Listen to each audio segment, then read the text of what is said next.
Salut la Bulls Nation, bienvenue sur French Bulls TV. Ça y est, on y est. Enfin, la NBA reprend. Les matchs dès demain.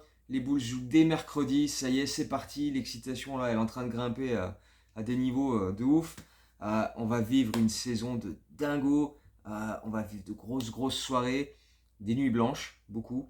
On va avoir de grosses victoires, des buzzer beaters. On va vouloir avoir 3 All-Stars dans l'équipe. On va vouloir que Caruso soit le Defensive Player of the Year, que Terry soit le Rookie de l'année. On va aussi vivre des soirées assez compliquées où on va prendre des 125 points, où on va se faire désosser, des grosses défaites à l'extérieur. On va accuser Kobe White et Vucevic parce que voilà, je vous vois venir, je sais que c'est toujours comme ça que ça se passe. On va réclamer des trades. Bref, voilà, on va passer par toutes les émotions, les positives comme les négatives, mais c'est ça le truc, c'est de vivre le truc à fond et voilà, on va s'emporter, on va avoir des idées, des textes absolument incroyables. Mais c'est ça, c'est la passion, c'est le truc, voilà, c'est sur le moment, c'est pour ça qu'on aime ça aussi.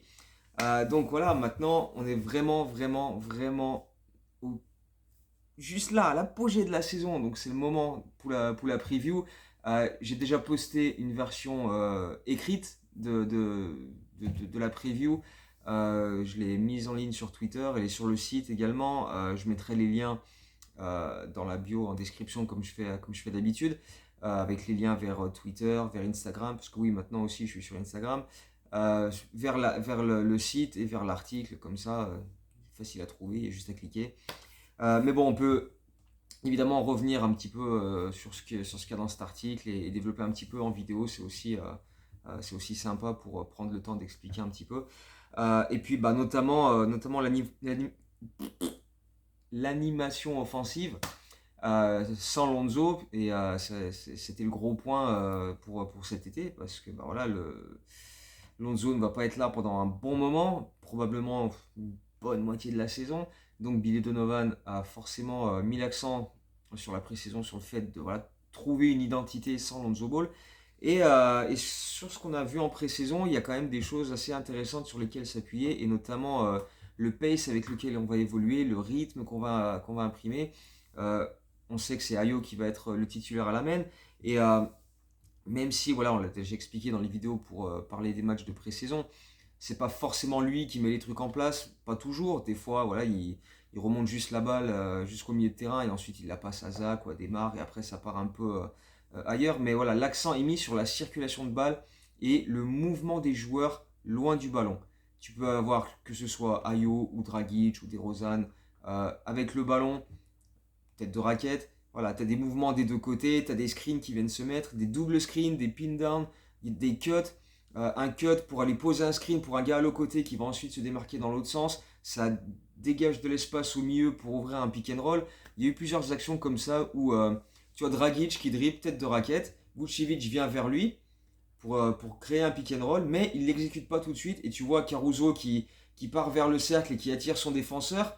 Il bénéficie d'un screen d'un autre joueur qui permet à Caruso de partir et ça bloque son défenseur. Après, les deux repartent de l'autre côté et hop, tu peux exécuter le pick and roll. Vucevic a toute la place. Donc voilà, c'est ce genre de système comme ça où le mouvement des autres permet de dégager l'action, et ça nous a permis d'obtenir beaucoup de shoots ouverts près du cercle, comme sur ces pick and roll, ou quand on ressortait les ballons sur des tirs à 3 points avec, comme on l'a dit aussi plusieurs fois déjà, Javonte Green qui a fait quelques belles prestations de loin, Drummond qui a fait 3 sur 3 aussi, etc. Mais enfin bref, ça c'est plus pour l'anecdote. Mais voilà, on a réussi à, à afficher une super circulation de balles et en maintenant un rythme assez rapide, même si c'est sur du jeu placé. Alors évidemment, on essaye quand même aussi beaucoup comme on le faisait l'an dernier, d'obtenir le plus de transitions possible en essayant de voler des ballons hauts et partir en contre-attaque. Mais même sur jeu placé, on arrive à avoir un pace intéressant parce que voilà, ça bouge, ça circule. Maintenant, le truc, c'est de le faire tout le temps, quoi. On a exécuté des pick and roll vraiment intéressants. Donc, on a réussi à obtenir pas mal de passes décisives. Je crois qu'il y a un voire deux matchs où on est à plus de 30 passes décisives sur cette pré-saison. L'année dernière, on a fait un paquet de matchs avec une trentaine de passes décisives, même si en fin de saison, ça s'est un peu calmé avec les blessures, les absences, tout ça. Donc c'était plus compliqué à mettre en place. Mais voilà, tant qu'on a tout le monde et qu'on est capable d'afficher ce rythme et ce mouvement permanent, c'est compliqué pour les défenses pour suivre et ça donne des shoots ouverts et beaucoup de passes décisives, ce qui est toujours intéressant pour une attaque. Euh, voilà, après, on aura toujours les, euh, les possessions où Demar sera en isolation. Mais voilà, l'équilibre sera quand même un peu plus voilà, à la normale parce que l'an dernier, en fin de saison, sur la deuxième moitié de saison, tu avais beaucoup plus d'isolation pour Demar et très peu de possessions où on faisait un peu plus circuler la balle parce que c'était voilà, plus compliqué, il manquait du monde, on n'avait pas autant de personnel et pas le même personnel capable de faire ça, donc c'était plus laborieux. Mais voilà, là, Demar a fait une super pré-saison. Zach LaVine était un petit peu voilà, il se ménageait encore un petit peu. On rappelle qu'il a été opéré pendant l'été. Mais bon, il devrait voilà, monter en puissance en début de saison. Le banc a été très intéressant et ça, c'est un plus aussi. Parce que souvent l'an dernier, on disait que voilà, le banc, c'était pas génial. Il y en a qu'un qui peut vraiment apporter du scoring, c'est Kobe et c'est une fois sur 3 ou 4. Là, on a quand même vu des choses assez intéressantes. Caruso a mis quelques bons paniers.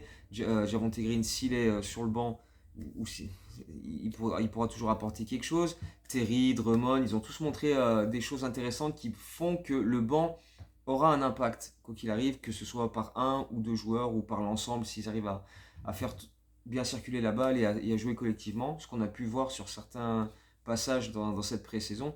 Après, voilà, je dis Patrick Williams ou Javonte Green parce que bah voilà, c'est la seule incertitude dans le 5 de départ. On sait que Ayo, Zach, Demar et Vucevic vont former 4 des 5 titulaires. Et après, je pense que Green, en tout cas, sur ce qu'on a vu sur cette pré-saison, il mérite largement. Il a fait tout ce qu'il faut, en tout cas, en termes d'énergie, en termes d'intensité. Et justement, c'est peut-être un, quelque chose qui peut aider, cette énergie, cette intensité, dans nos débuts de match. Parce que plein de fois l'an dernier, on a dit nos débuts de match, on démarre timidement, on est trop mou.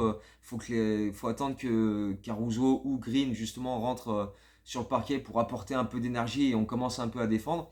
Donc peut-être qu'avec Green dans le 5 de départ, on aura moins souvent des débuts de match. Voilà, parce que même en pré-saison, on a vu ça même contre les Bucks, le dernier match où ils étaient à 8 joueurs de G-League pratiquement.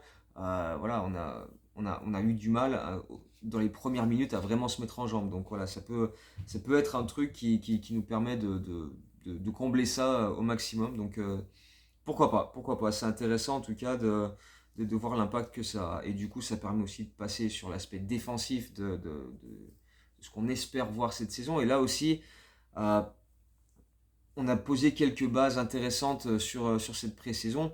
Même si voilà, il y a encore des trucs assez similaires à l'an dernier, ce qui est normal, hein, avec le press haut pour gêner la remontée de balle adverse dès qu'il dépasse le milieu de terrain, pour voilà, couper les, les, euh, les relations avec l'intérieur, essayer voilà, d'anticiper et de couper les lignes de passe au maximum, obtenir les transitions comme on disait et partir de l'autre côté.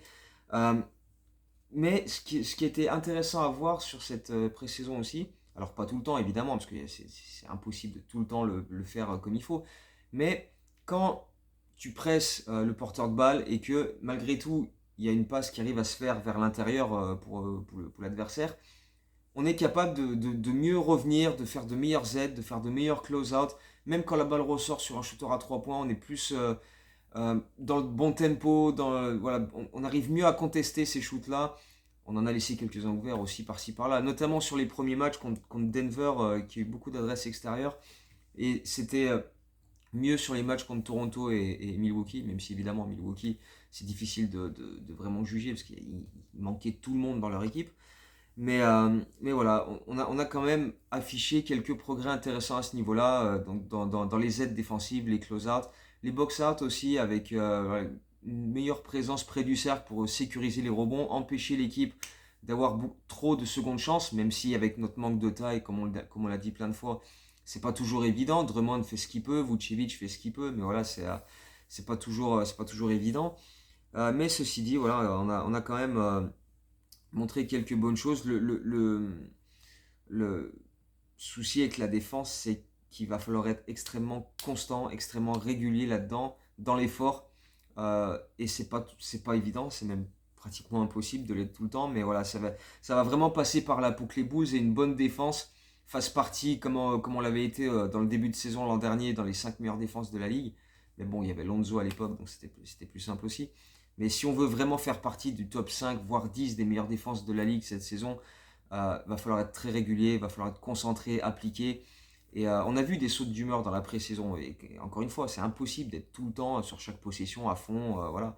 Mais ça va passer par là pour nous, ça va être notre salut. Donc il va falloir voilà, afficher un maximum de concentration, de communication. On peut compter sur des gars comme Caruso, comme Green là-dessus, qui sont extrêmement actifs à ce niveau, qui parlent à tout le monde, qui replacent, etc.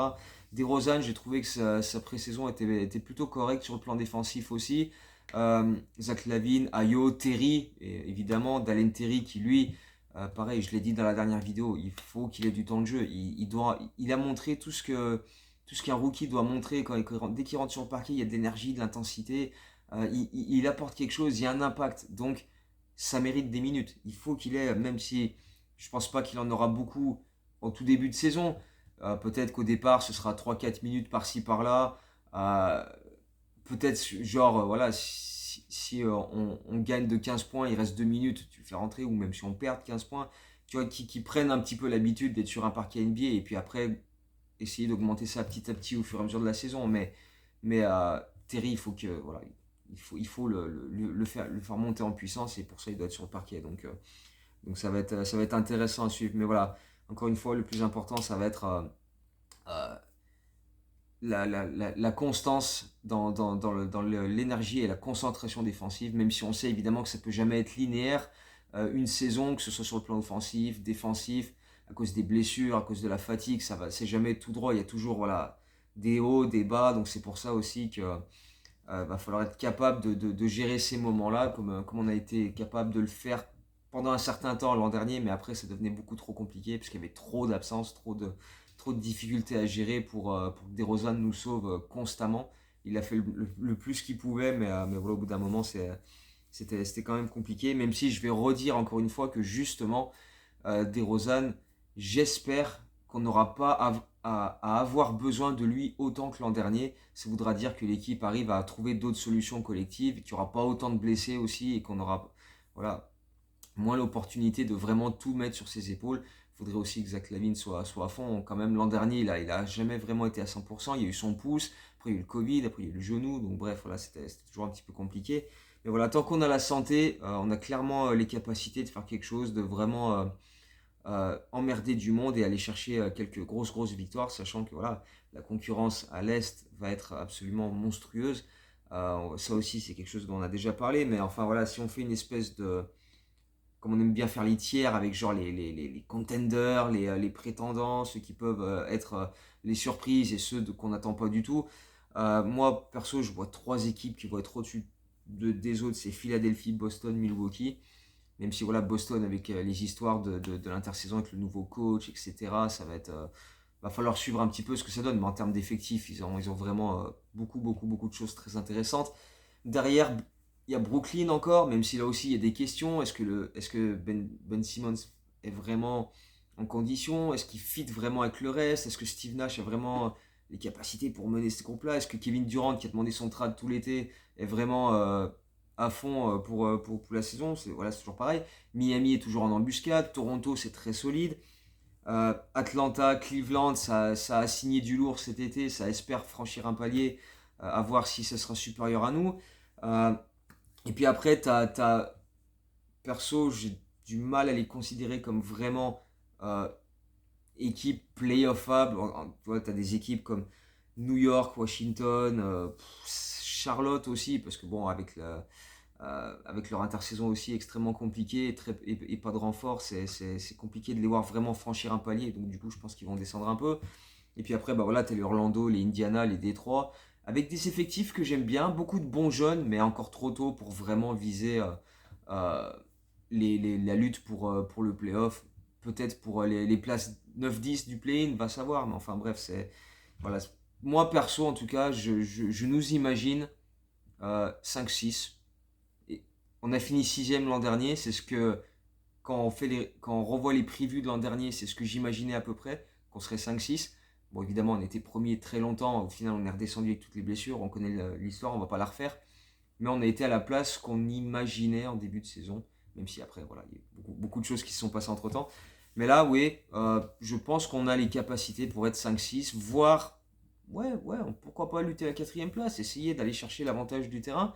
Pas simple, mais on a des armes à faire valoir comme les autres équipes. Et comme on a vu l'an dernier, ça se joue à, je crois, quelque chose comme 5 victoires entre la cinquième et la neuvième place. Donc, c'est rien du tout.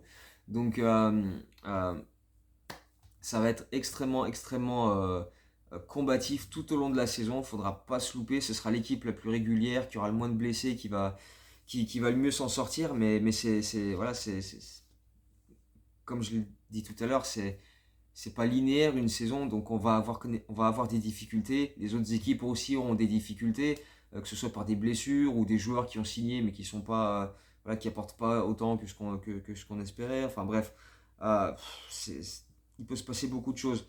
Euh, mais voilà, la régularité sera primordiale, même si, comme je l'avais dit là aussi l'an dernier, et c'est juste normal, c'est impossible d'être à fond les 82 matchs. Tu peux pas les 82 matchs être voilà, appliqué tout le temps à fond parce que voilà, il y a les back-to-back, il y a la fatigue, il y a les blessures, il y a tellement de trucs qui rentrent en jeu que c'est impossible. Mais si tu arrives à faire 75-80% de ta saison ou voilà, 80% des matchs où tu es là, où tu es bien et que tu es capable d'être à fond, c'est un gros plus. C'est un gros plus. Donc voilà, 100% c'est pas possible. Si t'es proche des 75-80%, c'est très bien. Donc voilà, on va espérer que ça se passe comme ça. Et du coup, bah voilà, début à Miami mercredi, déjà un concurrent direct, on peut le qualifier comme ça. Et une grosse affiche à l'extérieur face à une équipe défensive de qualité. Même s'ils ont perdu Tucker, ça reste très solide hein, avec les Jimmy Butler, avec les Bam Adebayo, etc. T'as du Tyler Hero, t'as du. Enfin voilà, du Kyle Lowry. Donc voilà, défensivement, c'est très costaud. Duncan Robinson qui sort du banc, qui met des 3 points dans tous les sens. Il est pas loin de devenir numéro 1 à Miami en termes de 3 points inscrits dans l'histoire du club. Donc voilà, il va encore cartonner lui aussi.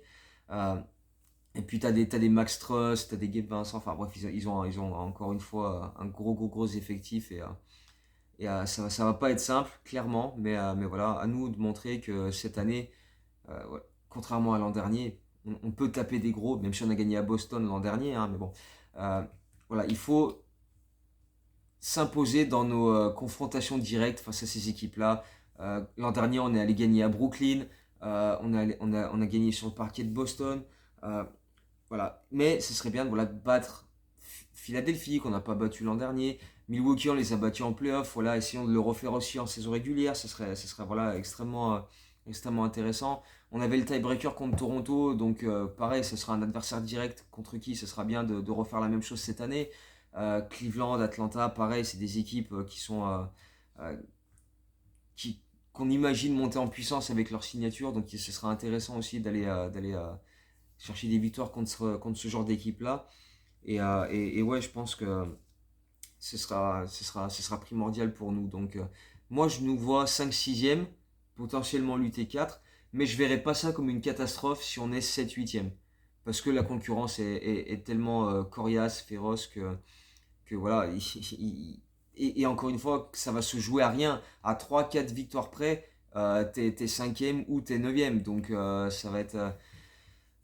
Voilà, le classement va changer tous les soirs. On va grimper de 2 places après une victoire, on va descendre de 3 places après une défaite. Donc voilà, il n'y aura pas non plus de quoi s'alarmer parce que tu sais que voilà, ça va se modifier, ça va changer tout le temps.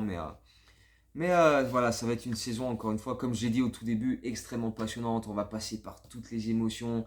Ça va être grandiose. Ça va être grandiose. On va se régaler. Dès mercredi soir à Miami, voilà, les hostilités reprennent. Donc on va espérer que ça se passe du mieux possible. Après, on a Washington vendredi soir à Washington. Et dès le lendemain, premier back-to-back, on reçoit Cleveland. Donc dès la première semaine, on est à fond dans le vif du sujet. Donc, et en plus, je crois que pas longtemps après, on a Boston aussi. Donc là, d'entrée, on va se mettre bien. Donc espérons que ça démarre fort. Et puis voilà, bah, dès que possible, vidéo, article, live tweet pour parler de tout ça.